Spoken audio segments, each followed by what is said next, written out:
Hello, and welcome to another episode of the Magic Howells Opera House.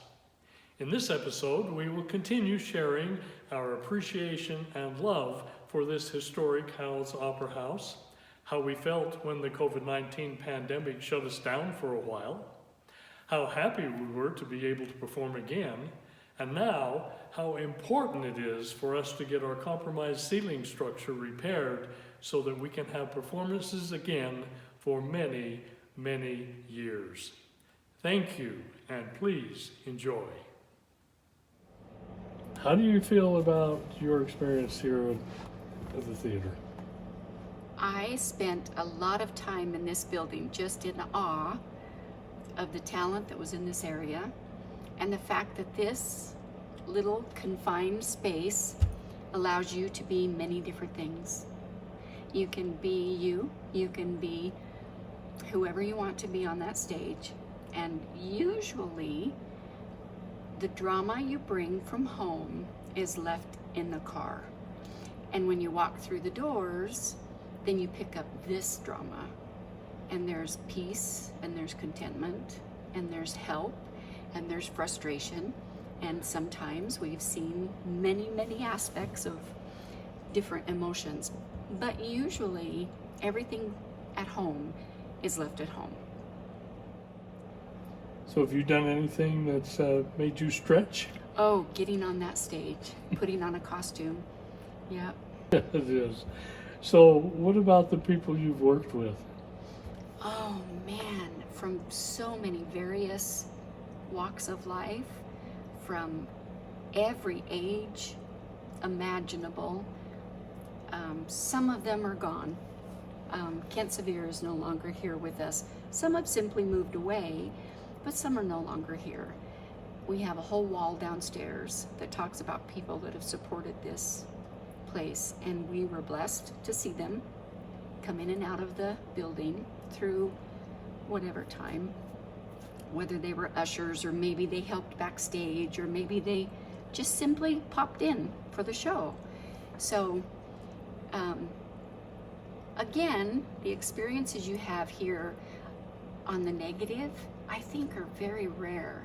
So most drama people have their feelings on the end of their sleeves. That they do.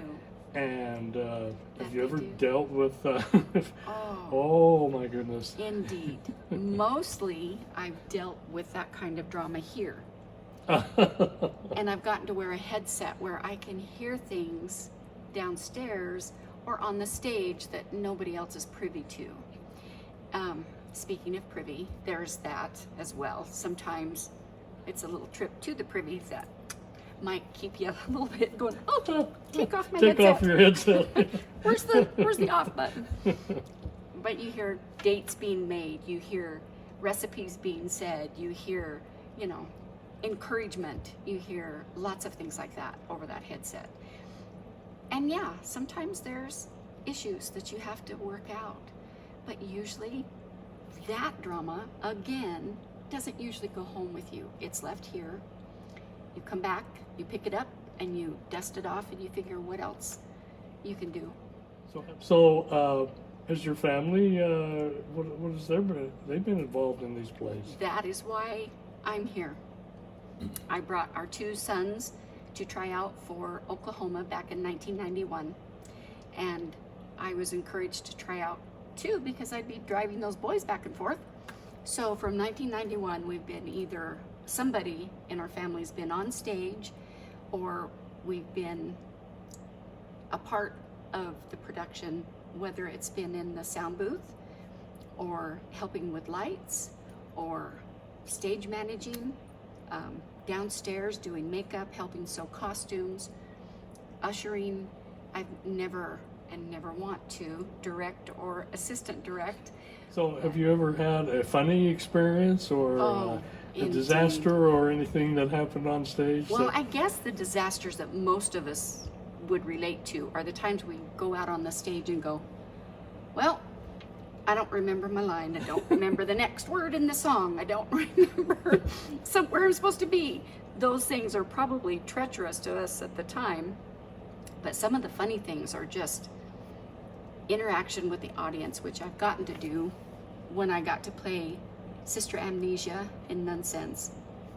I was able to go into the audience, and some of the reactions were very precious. Mr. Blower, one time I was asking about everybody's names, and he told me his name was Harold Blower. And I said, oh, that's a biblical name. And he said, it is? And I said, well, yeah, and broke out into Hark the Herald Angels Sing. What were your feelings when you heard that we were able to do these things again? Well, when we were able to do them again, oh, it was excitement. It was a little trepidatious as well, because none of us truly knew. We just sort of marched in here wondering, are we really going to get to do this? Is everything really going to work out? And it did. It worked out beautifully. And everybody was so thrilled to be able to sit in seats side by side and to visit with their neighbors. And you come here to see old friends. This building is our old friend, but we come to greet people that we don't get to see sometimes anywhere else. So it was really nice. It was beautiful. You have an appreciation for this old building? Oh, absolutely. I would be so sad if something were to happen to this old building. And I realize old buildings are that. I realize sometimes things happen, but this one's really special. It's just magical. And I think most people feel that way, and that's why they like coming here.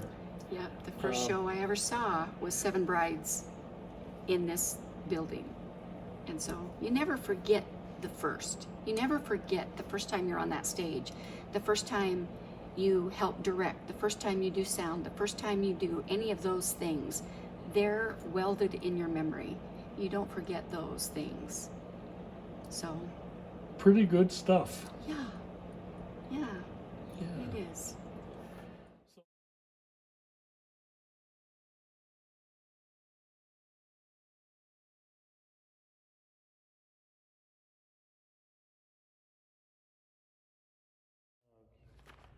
Just to start out, what do you like about what OVAC does?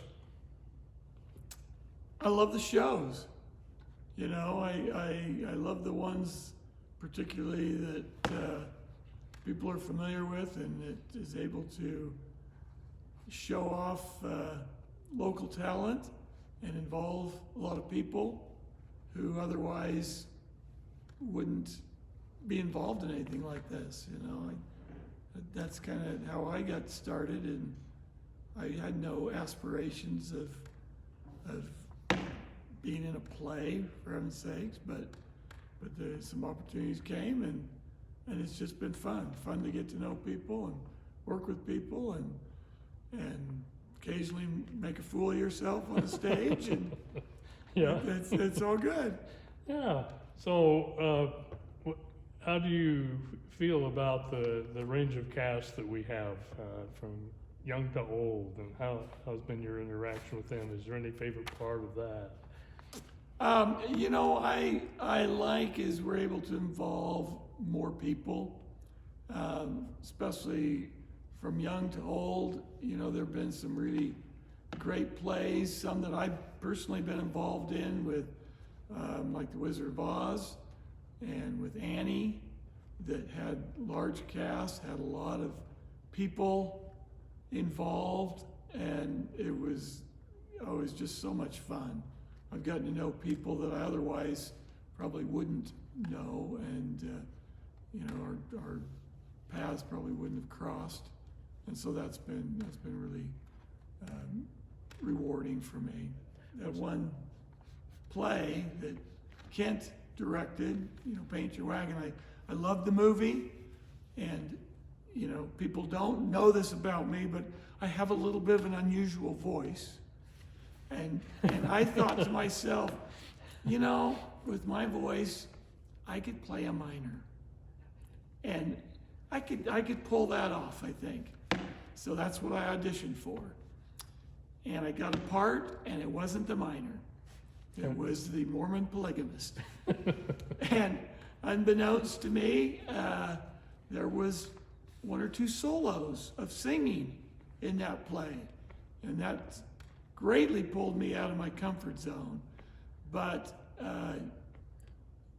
I guess I did okay with it, and I enjoyed it, and so kept coming back for bigger and better roles. And some So- that were really fun. You do have a nice voice. Yeah.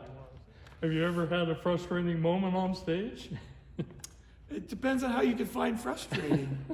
Well, the answer, of course, would be yes, but frustrating can be in a number of different ways. I've had moments where I completely went blank, and when you're out here and the audience is there and the lights are on, you gotta do something. So I learned a long time ago, probably from you, that you stay in character, and so that's got me out of a few jams. So, in March of 2020, we were starting Let's Murder Marcia, and you had a good part in that. And we were going along, and all of a sudden coronavirus shows up.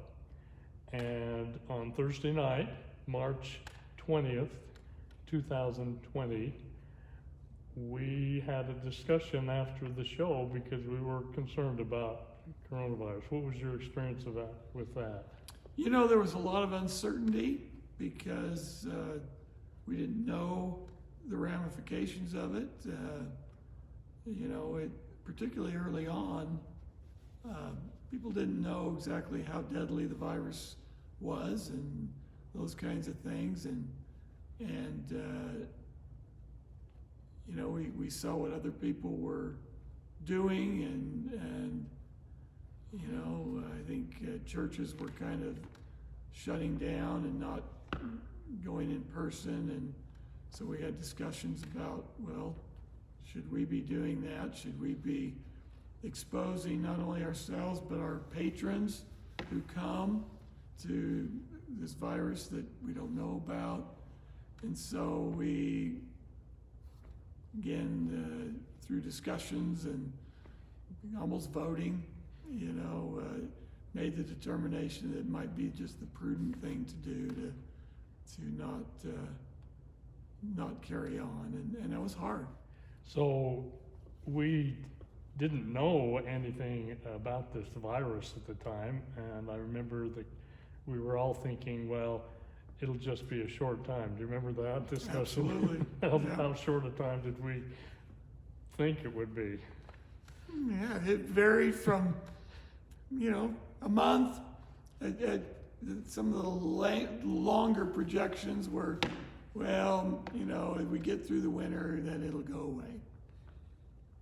Here we are. Here we are. And 2 years later, almost, here we are again, Yeah, and we're still having some problems. yeah. So we were able to come back a year ago, and we ended up with a really good show. And then in the summer, we did the Scarlet Pimpernel. And so we all thought, well, we're all back, and this is going to be good. And then after the Scarlet Pimpernel, we checked the attic, and we found out that we had a problem with the ceiling. So we were off, we were on, and now we're off again.